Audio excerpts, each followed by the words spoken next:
Hi, this is Kylie Thompson, host of Food for Thought. Thanks for listening to the following podcast on Public House Media.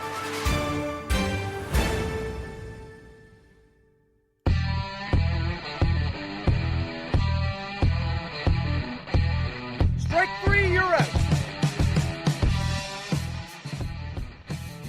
Welcome back to Caught Listening, the baseball show that goes beyond the white lines. Christian Heimall here with you, broadcasting as part of the Public House Media Network. You can find us wherever you get your podcasts, Google and Apple Play, Spreaker, and Stitcher.com. Of course, you can find us on Spotify and publichousemedia.org. You can also be a part of the show. Send us your tweets, Instagram messages, Facebook, or even email Caught Listening by Public House Media. Just search that and you will find us. Your questions or your topic suggestions for the show. One of the topics that we've been discussing over the last month now, this is part 4 of our 4-part series, and much like a concert, the headliner goes last. I've been wanting to do this for a while. I've known him for a couple of years now, but someone that I'm really excited to talk to because I think he's got a great baseball mind, but also it brings a different perspective because our last 3 conversations have been with a baseball analyst, a baseball manager, and a baseball hitter, and now we get to finally talk to a pitcher, not just any pitcher, but the 1987 World Series MVP, the 1988 Cy Young Award winner in the American League, sweet music himself, Mr. Frank Viola. Frank, appreciate the time, pal. Always good talking to you, Christian. So let's start with this because this was brought up, this again, part 4 of our 4-part series here, and in part 1, we were talking with the baseball writer Anthony Castrovins of MLB Network and MLB.com, and I asked him where fans' perceptions of these rules are, or where he believes fans' perceptions of a lot of these unwritten rules. And his response kind of intrigued me in the sense that he feels most of these unwritten rules, at least fans perceive most of these unwritten rules, are designed to protect a pitcher's ego. As someone who spent so many years in the majors, and you have to be locked in, and the mound can sometimes be the loneliest place in the sports world, your initial thoughts when you hear something like these rules are designed to protect a pitcher's ego? Yeah, that's a typical guy who probably never stepped on the mound in front of 55,000 people and realized, the situation that you're in. Everybody's got egos, Christian. I mean, plain and simple. The only thing is a starting pitcher, specifically a starting pitcher, can only have an ego once every 5 days. So when you get the ball in a 162-game schedule and you're fortunate to get the ball 35 starts, you got to make the most of those 35 starts. So, yes, you take major pride in going out there and doing that. And on top of that, everything starts with the starting pitcher because he's got the ball in his hand. So if he wants to call it an ego thing, I can understand that. I get it.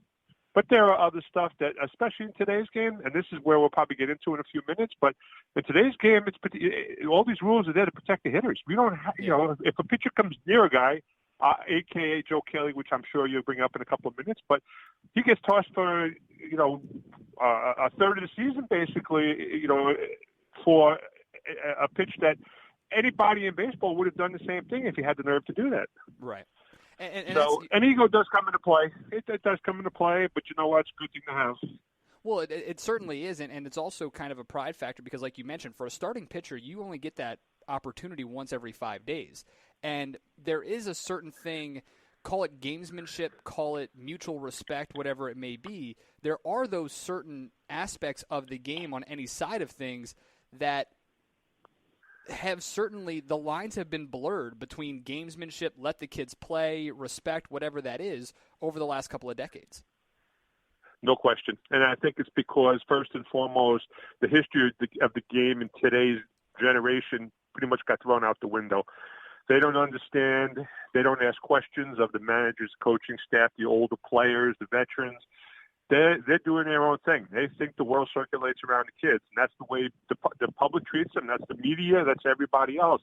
Agents, oh, my God, the agents take care of these kids like nobody else. Mm-hmm. So I get it, but I think what you need to do is if you really want to go back to the basics, Christian, you go back and you have a seminar, and you bring all these young kids in. You have some veteran ball players come in and explain the game, unwritten rules and all, as to how to respect that game.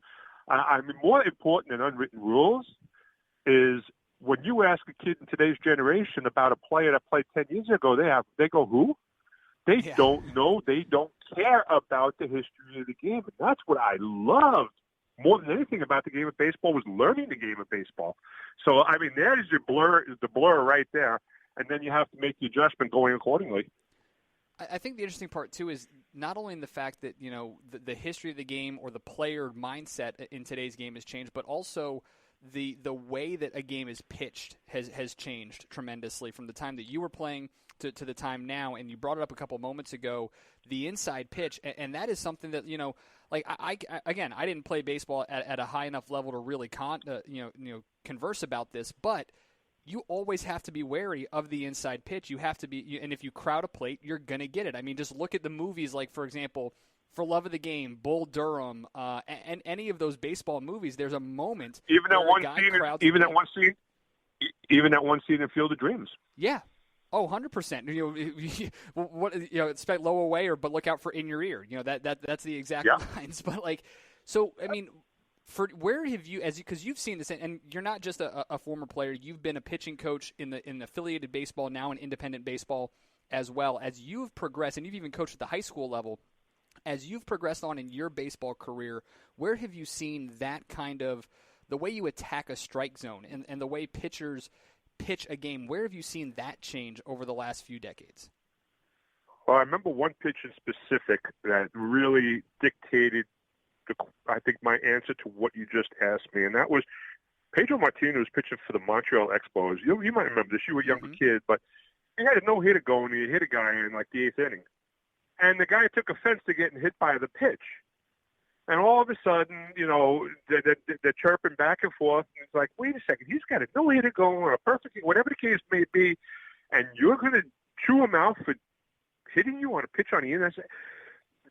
When the hitters started wearing protection, you knew something was going on. Hitters think that they own the whole plate. What they don't understand, and if you went back to the Bob Gibson era and the Don Drysdale era and all those guys, they didn't care. They didn't give a hoot who you were. They were going to drop you in a second just to make a point that this is my part of the plate. Respect it. That's where the game's gone. The umpires have let it get away with it. The front offices, not the front offices, the major league offices with their suspensions and stuff like that. It's just gotten to the point where I think they don't want to see an injury of a major variety, because in defense of today's game, 95 to 100 miles an hour is commonplace, but they don't have a clue where the ball's going. Right. For me, it was a vital pitch just to set up what I needed to set up for my next pitch or pitches. But I had the command to be able to make that pitch. If I'm going to miss and hit somebody, I'm going to miss and hit somebody in the ribs or in the leg. I'm not going to hit them in the face. Right. And that's what today's game is scary of, because these kids, it's like that the slap shot in Mighty Ducks where he hits the net once every 3 to 5 shots, whatever it was. Yep. Today's pitcher, if you tell today's pitcher with no hitter there to throw 10 pitches in the middle of the plate of the guys who throw 95 plus, I bet you they can only hit it 5-6 times out of 10 with no hitter there. Mm-hmm. So I think it's got to protect the hitters to a certain extent, just for the fact of the possible long-term injury effect. You brought up an interesting point. We're talking with Frank Viola, the former Minnesota Twin professional baseball player and World Series MVP, Cy Young Award winner. The umpires on this and the players wearing the big, you know, I mean, Barry Bonds looked like he was wearing Captain America's shield on his elbow most days when he was out there. But You're right. The umpires, that inner half of the plate, that's still a strike. And you and I have watched baseball games together where a pitch that's clearly on the inner half of the plate is called a ball because the hitter is crouching and so far over the plate that it looks like it's going to hit him, and the umpire is more concerned about the hitter getting hit as opposed to the pitcher being able to get in the strike zone. Absolutely. You know, and that's the thing. And the other thing is, umpires don't have I think today's umpire, and there are a lot of veteran umpires still in the game who I think have made changes accordingly to make everything right. But there's some umpires in the game that don't have a feel for the game. You know, was that pitch done on purpose on the inning half? Was that accidental? I got to, we got to stop this and make sure that there's a warning on both sides. All that kind of stuff. I guess we could use it for hitters, pitchers, umpires, coach, everybody. The feel of the game has changed over the years more than anything. And I think a lot, and this is a completely different topic, but I think a lot of that has to go back to the marketing of baseball and, you know, chicks dig the long ball and all that stuff that happened in the late 90s with the steroid era and the home run race between McGwire and Sosa. But That saved the game, Christian. It certainly did. The game. It certainly did, but I mean, and that's where you see a lot of this stuff. I want to ask you too, because I think this is a big part of it too. When you look at it, is certain players have mean streaks, and pitchers are no different in that sense. I mean, we talk about Nolan Ryan, you talk about Max Scherzer now. Scherzer, I feel like he, on a day that he's pitching, I feel like he just hates everybody who's not in his own uniform, and maybe even he hates some of the guys in his own uniform that day. But for you, when you're going out there on when you were pitching and you get out there and it's your day to start, it's your ball, and you come out of the bullpen and you get onto the mound for the first time in that game, and whether it's the top or the bottom of the first inning, where is your head at from – I know it's not thinking about, is some guy going to show me up, but what's your process like as you're going through a game in terms of, those unwritten rules starting to potentially toe the line and potentially get broken? Well, to start a game, that's the furthest thing from your mind. First thing first is just getting settled and trying to get into a good groove right from the get-go. I think what happens is, the course of the game will dictate how that comes into effect. I didn't have too many no-hitters past the fifth inning in my career, but if it's the sixth inning, I got a no-hitter going, and the leadoff batter decides to try to drop the bunt down for the first hit, I'm going to remember that. That's in the back of my mind. That guy is going to get drilled eventually. Maybe not that game, but the next time I see him, or a couple of times later, I will pay him back for that. That's an unwritten rule of baseball. I had a situation, and I'll bring it up because I know you're going to bring it up. But in the '87 World Series in Game 4, I gave up a 3-run homer to a massive power-hitting third baseman by the name of Tom Wallace, who in his career I think had 3 home runs, but one of which was in the limelight in the game in the World Series. And he was one of the first guys that did a bat flip. And if you go back on YouTube and see a bat flip, that was an impressive bat flip. So for a guy who had here's 2 the homers, thing. 3 homers. And I'm glad you were, because I do. I've been wanting. I've known you for almost 2 years, and this has been the one question I've been wanting to ask you in those 2 years. So that's Game 4, correct, in Minnesota? Correct. Game 4 No, in St. Louis. Okay, so Game 4 in St. Louis, and Lawless at this point in his career has had 1, maybe 2 home runs. And not only does he carry the bat all the way down to first base and then flip it, but it barely gets into the second row. Like that's not. It's not as if Jose Bautista put it into the next orbital system. But like, where's your mind in that sense? And does the World Series, the playoffs, does division, like how do things change based off of the scenario that you're in? Do they change based off the scenario that you're in? Well, yes, it did in that scenario, because what happened was I didn't see it. After I made the pitch, I watched it go. I don't watch too many homers, but that was a key spot in the game, and I just wanted to see it, because I didn't think he got it all, but I knew he hit it well. Anyway, I did not see the actual bat flip and all that stuff. It happened at the end of the inning. After I came out of the game, they told me what had happened. So, I looked at the replays, realized what he did. He didn't do it on purpose. He didn't do it to show it up. It was spur of the moment type thing. But it is in that, based on what we're talking about, the unwritten rule, it is showing somebody up in a specific way. So, in answer to your question, would I have been able to get him back? I would have 100%, but I'm not going to do it in Game 7. I faced him 2 or 3 times in Game 7. I'm not going to risk it in a close ball game in Game 7 of a World Series to pay a guy back for what he did. Kudos to him for what he did, but if I would have seen him the following year in a regular season game, that first pitch, I would have dropped him. and he would have known, and as professional as he was, because I got to know him a little bit later on in our careers, he's a nice guy. He said, you know what, I was ready, even in Game 7, to take one for the team. But I'm like, you know what, you're not, no, with all due respect, you're not good enough for me to put you on base again, in that scenario. So, the Bautista thing, spur of the moment, but my God, pretend like you've hit a homer before. That's a guy you're talking about who has 200, 300-plus home runs. Right. That happens quite often. Be a professional there. Lawless, I get more than anything, because as you mentioned, 2 home runs in his whole career in a big spot in the World Series. I get that better than I do than the Bautista one. Yeah. And it's interesting, too, because given the scenario, a lot of people, the biggest bat flips that I could think of over the last couple of years, or really, honestly, the 3 biggest I don't want to say bat flips, but like when I think of showing a pitcher up, I think of, Bautista number 1. I think of Manny Ramirez, where he hits it and then just throws his hands up in the air, is I think that was 2007. I think or 2004 for the Red Sox, whatever it was. But then, Ronald Acuna, Fernando Tatis, all these young guys, the let the kids play thing that's been going on.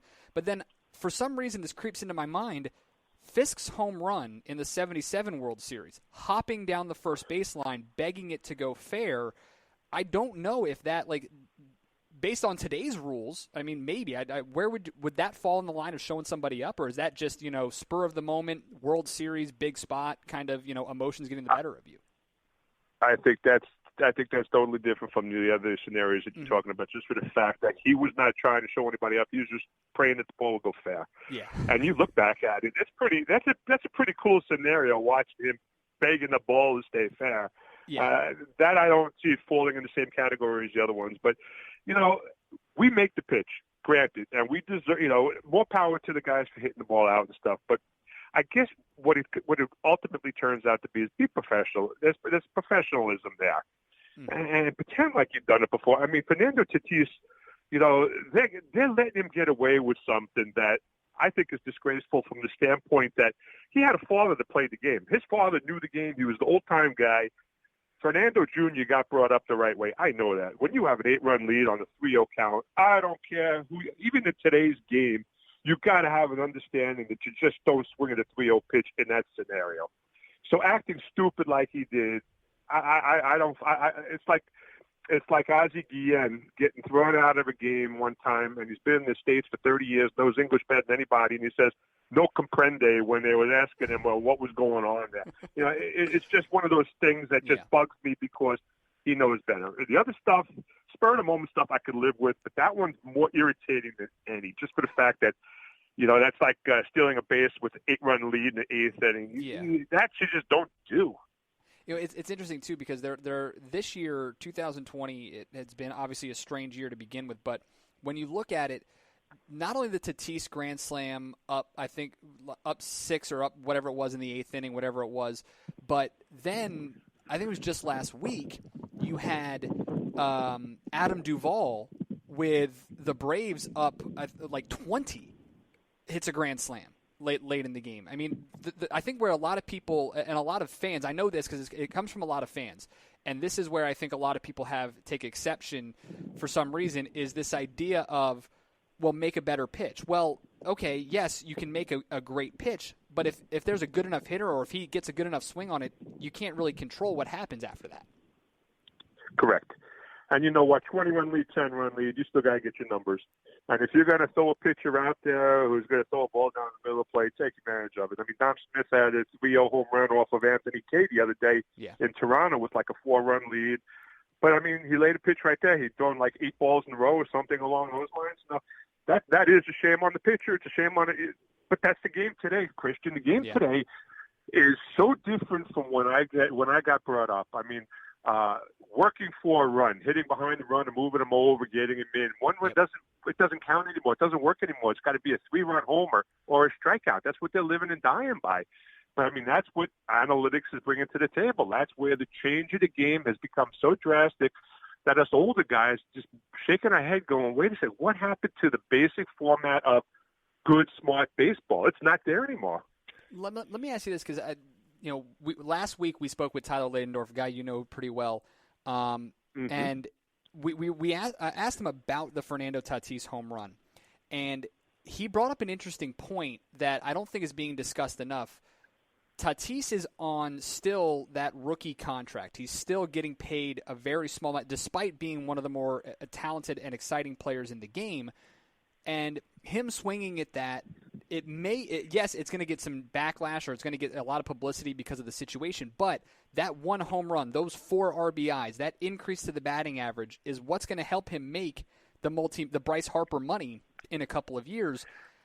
If baseball had a salary cap, if baseball wasn't giving exorbitant amounts of money, $300, $400, $500 million to their stars, do you think that maybe that level of respect, that level of gamesmanship would come back because guys aren't trying to get their numbers solely for that hopeful big payout? No. Okay. No. Nope. Just for the fact that 1 home run and 4 RBIs for Fernando Tatis 4 years from now, 6 years from now, when he's arbitration eligible and free agent eligible, ain't going to make a damn bit of difference because he's that good. Mm-hmm. You know, if it was one of these 24th, 25th players now with a home of 4 RBIs, that might help him maintain a spot and be able to establish something down the line. No, I understand what Tyler's saying. I get that. But your first 3 years, up until arbitration eligibility, you could hit 50 homers and drive in 150 wins. You're not going to get squat because the club owns you. I mean, look at Peter Alonso with the Mets. He had 53 homers last year. Guess what? He signed for what the Mets told him he's going to sign for. But he'll pay them back down the line unless he hits 200 like he's hitting this year. But you know,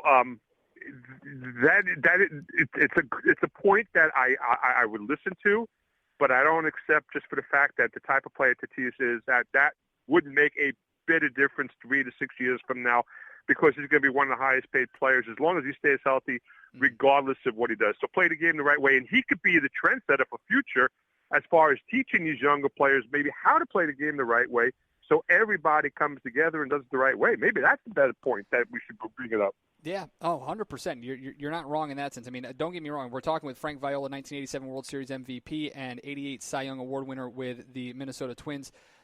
It's exciting. Don't get me wrong. Like I part of me loves the flair that some of these guys play with. Part of me loves the fact that Major League Baseball is allowing guys to have personalities. But at the same time, you're right. There's a certain level of respect to the game more than anything else. And I'm interested to get your thoughts on this because I've asked this to everybody who's been a part of it. 2020, if not for a pandemic, was going to be the year of the Astros retaliation tour because of what they did and what they were found to be doing and everything that happened in the offseason with regards to their 2017 World Series. Something like that. Something like Jim Bouton with Ball 4 and the book that comes out, as opposed to swinging 3-0 or when up big, where there's a disrespect within the game and then there's disrespect to the game. How would you handle those two separate scenarios if you were pitching in a day like today? And this kind of leads into the Joe Kelly question, but how would you react to something if you were playing today and Alex Bregman steps up to the plate after what transpired this offseason? Oh, boy, that's a question that I could probably go on and on about for like an hour. I guess I'll establish the groundworks right now. I think Houston should have been so suspended, fined, give back the trophy, give back your World Series money. I mean, this is Shoeless Joe, keeping him out of the Hall of Fame type of scenario. That's cheating at its worst. That's a golfer taking a ball, marking his golf ball 3 inches in front of his coin to get that edge over somebody else. It is the worst thing. Nothing compared to what we talked about prior to this comes close to what they did.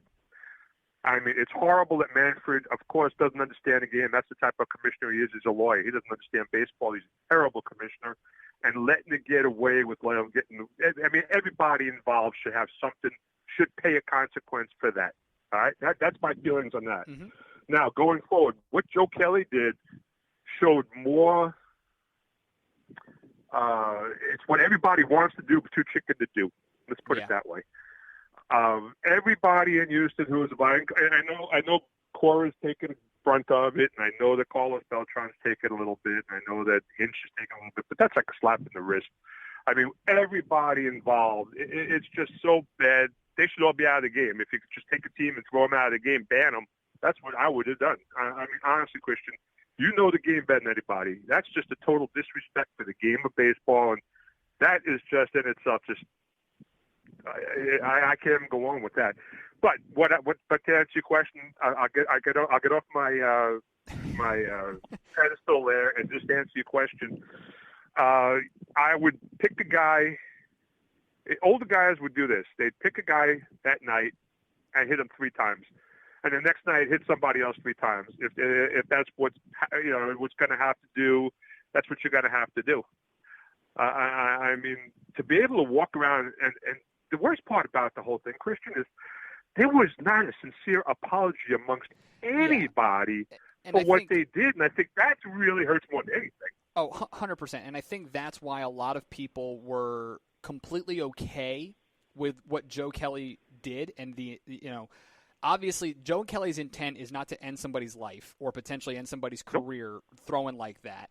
But his intent is to show everybody that, listen, what you guys did was wrong, and the fact that you got off scot-free is the bigger issue. I thought it was incredible that, like, I don't remember who it was. It might have been Barstool Sports that as soon as Joe Kelly's suspension was announced, Joe Kelly becomes the first player suspended for the Astros cheating scandal. That in and of itself was the problem behind all of that, more than anything else, 100%.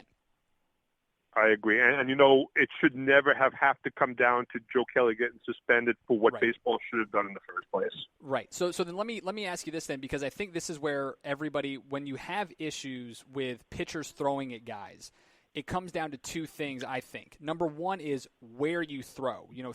Chapman did it to I can't remember the guy's name from Tampa Bay a couple weeks ago, and then he promptly the next night had 2 home runs. And then Joe Kelly going at Bregman and Correa's head. That, I think, is the biggest problem that a lot of fans have, is throwing at somebody's head, especially when guys now are throwing 95 to 100. The second one, we'll get into the second one in a minute, but you're throwing at somebody's head. I think that's where a lot of people have the biggest issue, is the fact that if you're going to hit somebody, fine, but square them up in the back or square them up in the hip. But we'll go back to the issue I brought up 15 minutes ago. The command is not there. They can't command their pitches. So that's what makes it really scary. I hit one guy in the head in my career. I hit Brady Anderson in the head in Camden Yards. And Christian, it was the scariest moment in my life. Mm-hmm. I didn't mean to do it. Honestly, it got away. But when you see a guy get hit in the head, you'll think seconds about. You'll have second thoughts about ever trying to do that or make a point up there. So to answer your question, you go at the legs, you go at the hip, you go at the back.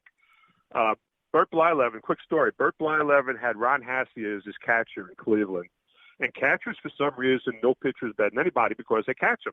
Mm-hmm. So when Hassey got traded, Bert faced him, and Hassey got 3 base hits off of him, 3 line drive base hits off of him. Next game, he got 2 more base hits. So Bert finally came up to him one night, and I was standing there in the outfield. He goes, "You get a hit off me tomorrow. Next pitch, I'm going to drill you in the knee." Period. Hassey thought he was joking because they were good buddies and stuff. First time up, he got a line drive base hit to right center field. Next time up, first pitch drilled him right in the kneecap.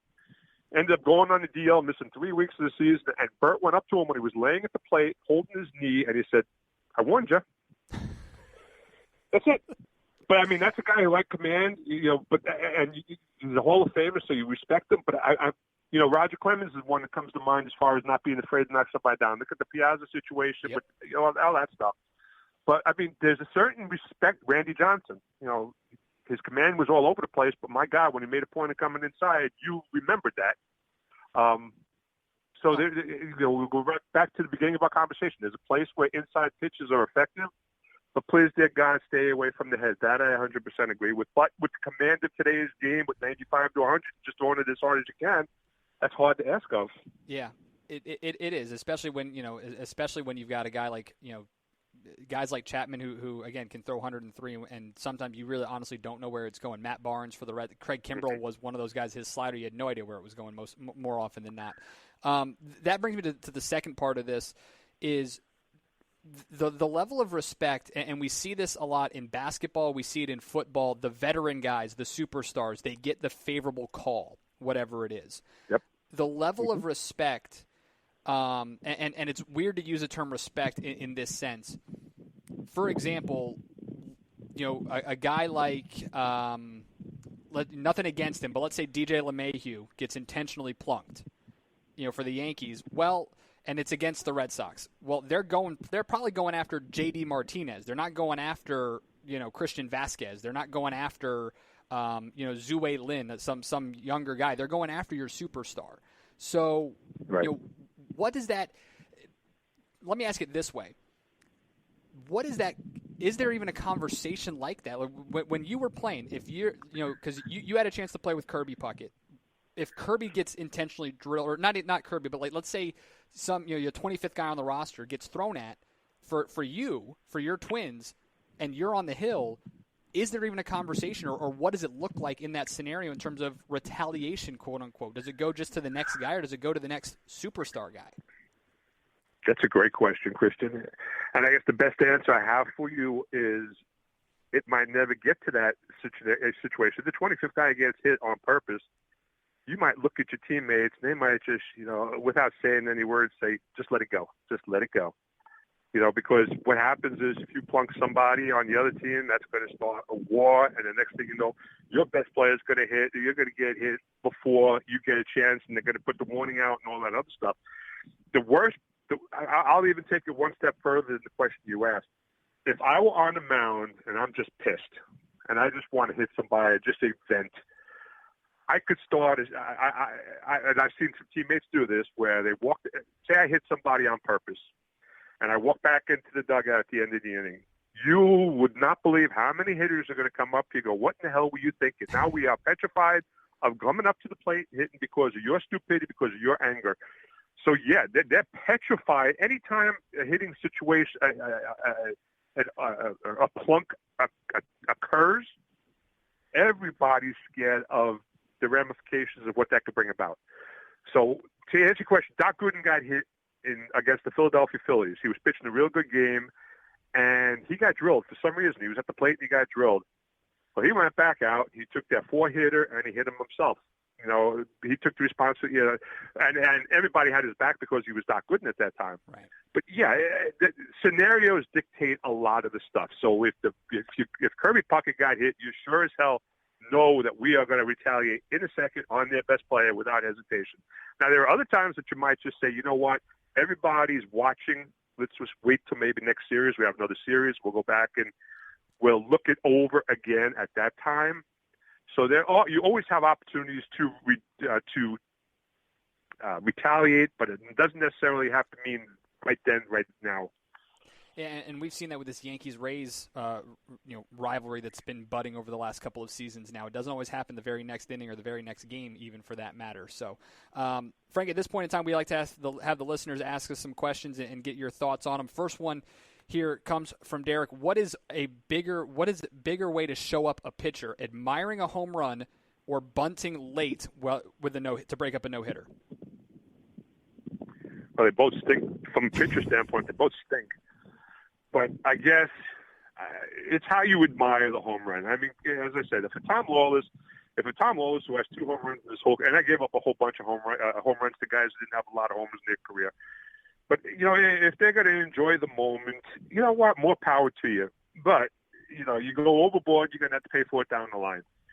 What really would irk me, though, is as I said earlier, if I have a no-hitter in the 6th, 7th inning, a guy lays down a bunt for the first hit of the game, that would really bother me more than anything, just for the fact that I want somebody to be able to earn that first base hit. Go up there, swing that bat like you're supposed to, get that first base hit off of me by swinging the bat. Don't do it because, it's an easy way of getting on base.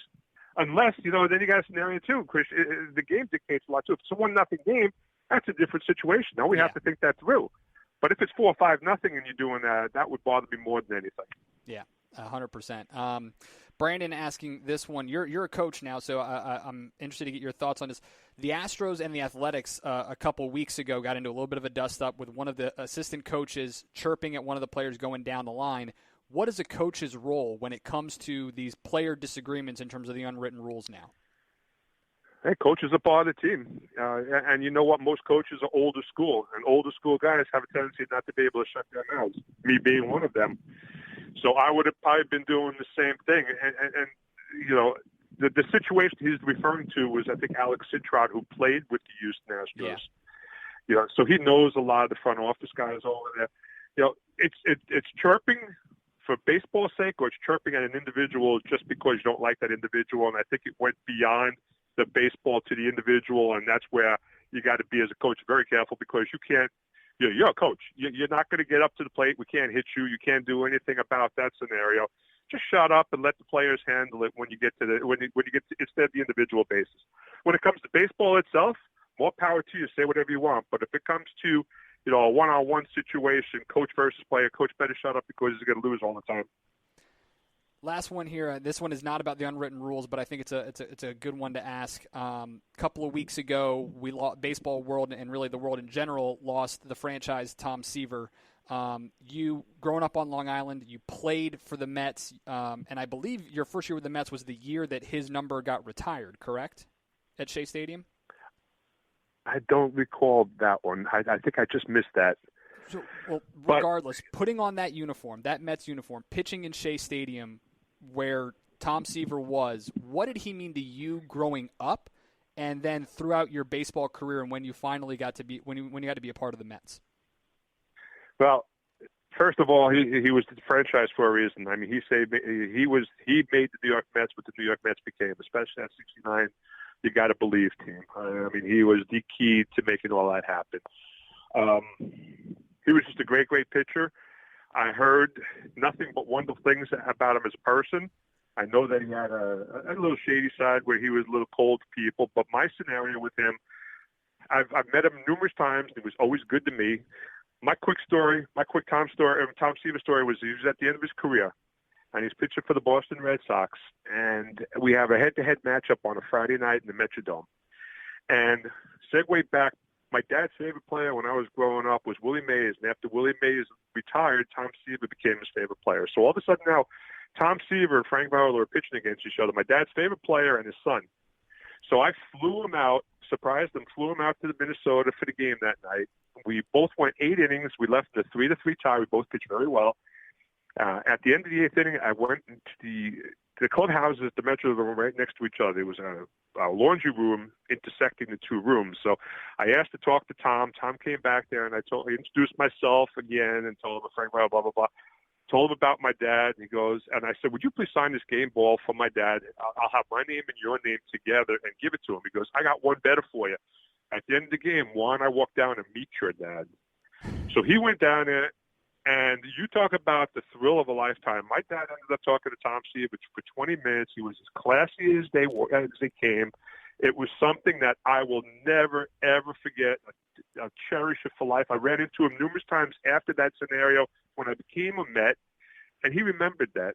So, when you're talking about a Hall of Famer, it's great to be able a Hall of Famer on the field, but it's the stuff off the field that people remember, and that's the Tom Seaver I'm always going to remember. 100%, and obviously we certainly can't wait for the Mets to be able to celebrate him with their fans at Citi Field, hopefully in 2021. Frank, it's been a terrible, terrible year. To be 100% honest, I cannot wait to get back on the golf course with you, in the dugout with you, and spend some time. But I can't thank you enough for taking a few minutes out and talking with us. Anytime, Christian. I absolutely can't wait for that day either, buddy.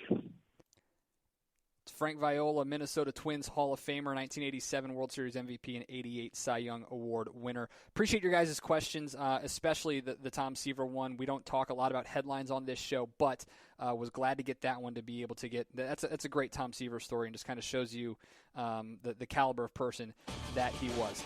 That's going to do it for our Baseball's Unwritten Rules series. I don't think this is going away anytime soon, so we will most likely bring this back at some point in the near future. And if you guys want to talk more about it, feel free and join us on social media. Search Twitter, Instagram, or Facebook, Caught Listening by Public House Media, or email the show, caughtlisteningphm@gmail.com. You can send us your questions for our next guest. You can send us suggestions for which topics you want us to cover next on the show. You can also find me on Twitter at Chris Heimall, ChrisHeimall, and do not forget to subscribe, rate, review, share us with your friends and family on Spreaker.com, Stitcher.com, Spotify, Apple and Google Podcasts, and of course, as always, on publichousemedia.org. Appreciate you guys' time and listening to the show. Thanks so much to Frank Viola. Until next week, you have been caught listening.